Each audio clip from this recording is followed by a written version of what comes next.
అమరావతి విషయంలో వైఎస్ఆర్ కాంగ్రెస్ పార్టీ ఆలోచనపై ఓ క్లారిటీ వస్తోంది. ఆ పార్టీకి అమరావతి రాజధాని అనేది శాపంగా మారింది. అమరావతిని కాదని 3 రాజధానుల అంశాన్ని తెరపైకి తీసుకువచ్చిన క్రమంలో ఒక్క అమరావతి ప్రజలే కాదు, రాష్ట్ర వ్యాప్తంగా అన్ని ప్రాంతాల ప్రజలు వ్యతిరేకించారు.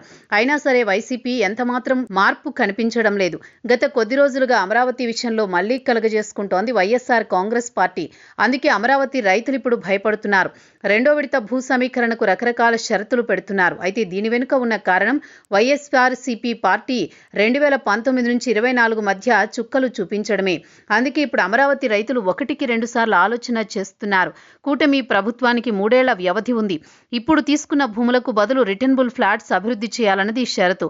అలా చేయకపోతే 3 సంవత్సరాల్లో 5 లక్షల రూపాయల పరిహారం అందించాలని డిమాండ్ చేస్తున్నారు. ఎందుకంటే ఎన్నికలు జరుగుతాయి. పొరపాటున మళ్లీ వైసీపీ అధికారంలోకి వస్తే తమ పరిస్థితి వారికి తెలుసు. అందుకే కూటమి ప్రభుత్వం ఎదుట ఈ కీలక ప్రతిపాదన పెడుతున్నారు. అమరావతి రైతుల్లో భయానికి వైసీపీ ఒక కారణం. మళ్ళీ ఇప్పుడు ఆ పార్టీ కొత్త పల్లవి అందుకుంటోంది. అధికారంలో ఉన్నప్పుడు జగన్ అమరావతి రైతులను ఎంతలా ఇబ్బంది పెట్టారో అంతలా పెట్టారు. ఇప్పుడు రైతుల భయాన్ని వైసీపీ అడ్వాన్స్గా తీసుకుంటోంది. గత ఎన్నికల్లో ఓటమి ఎదురైన తర్వాత వైసీపీ అమరావతి ప్రస్తావన తెచ్చేందుకే భయపడేది. కానీ అదనపు భూ సమీకరణకు ప్రభుత్వం దిగడంతో రైతుల నుంచి ఒక రకమైన ప్రశ్నలు ఎదురవుతున్నాయి.